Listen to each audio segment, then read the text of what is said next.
Hello everyone, this is Rich from Deep Groove Mono and this is Record Collector Confessions.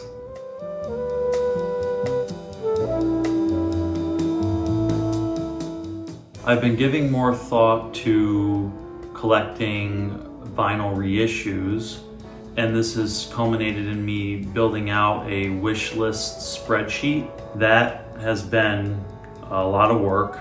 Wish lists are kind of dangerous in my experience. It's really easy to get carried away with them. It's real easy for them to grow.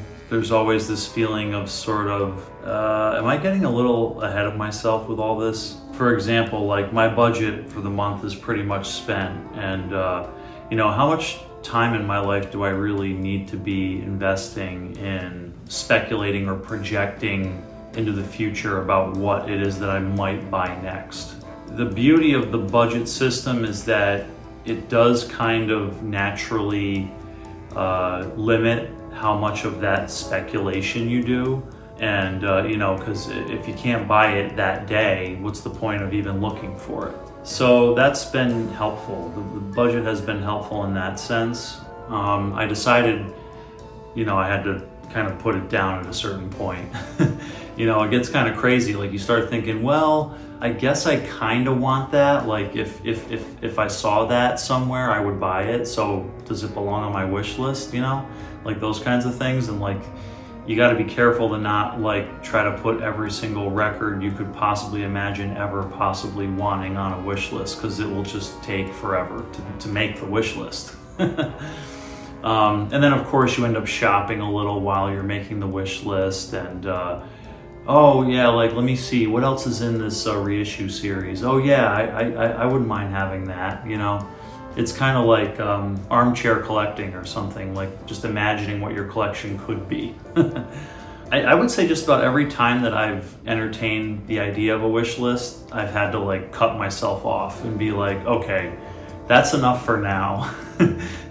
Because like it's the same thing with actually collecting. Like, there's really never any end to it.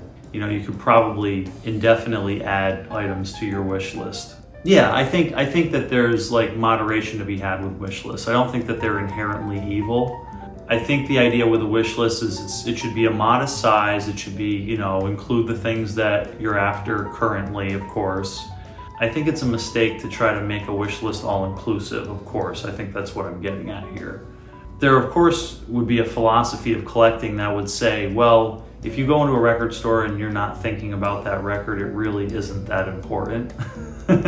Which would kind of say that wish lists are kind of counterproductive, because they tend to turn into these rabbit holes where you end up doing all this crazy research and speculation on what you might want.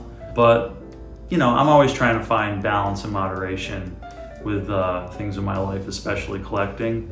And I feel like having some sort of wish list is probably a good idea, not getting too crazy with it.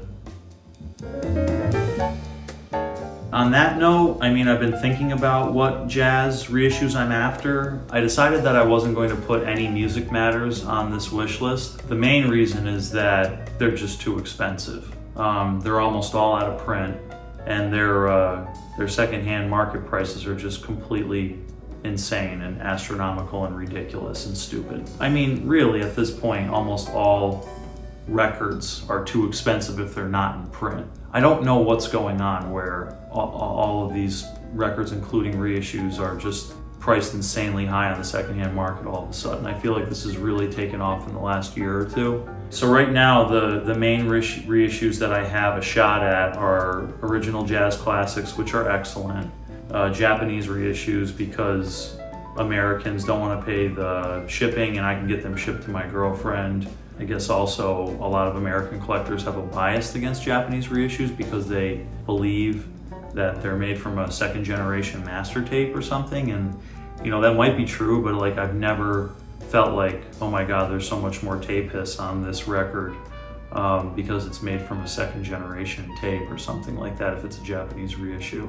So those records and anything that's in print currently or recently in print, like the Blue Note 80th anniversary reissues, and the Tone Poets. I still haven't bought a Tone Poet, but I've got these Bobby Hutchersons on my wish list. And I'm even actually considering the Blue Note 75th anniversary reissues. I guess the story is that those were digitally transferred before they were cut to vinyl.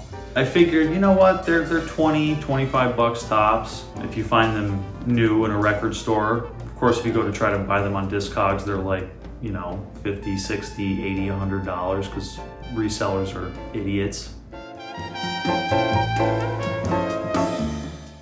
Most audiophiles and collectors know that depending on the pressing plant, a record that you buy is more or less likely to have surface noise that's noticeable or end up having some pops and ticks or what we call non-fill. And yeah, I think that's true. I mean, the crazy thing about my new approach to collecting, where it's just like, okay, I've relaxed a lot more, I've settled down, I'm not so obsessive, I'm not looking for vinyl to be the end-all, be-all of the ultimate listening experience. Like, I've totally just chilled out, and I'm totally way more accepting of surface noise. These couple Blue Note 75th anniversary reissues I got, they got a little bit of surface noise here and there, and it's fine. You know, unless I'm sitting and listening very intently with the music very loud, you know, I really can't even hear it anyways.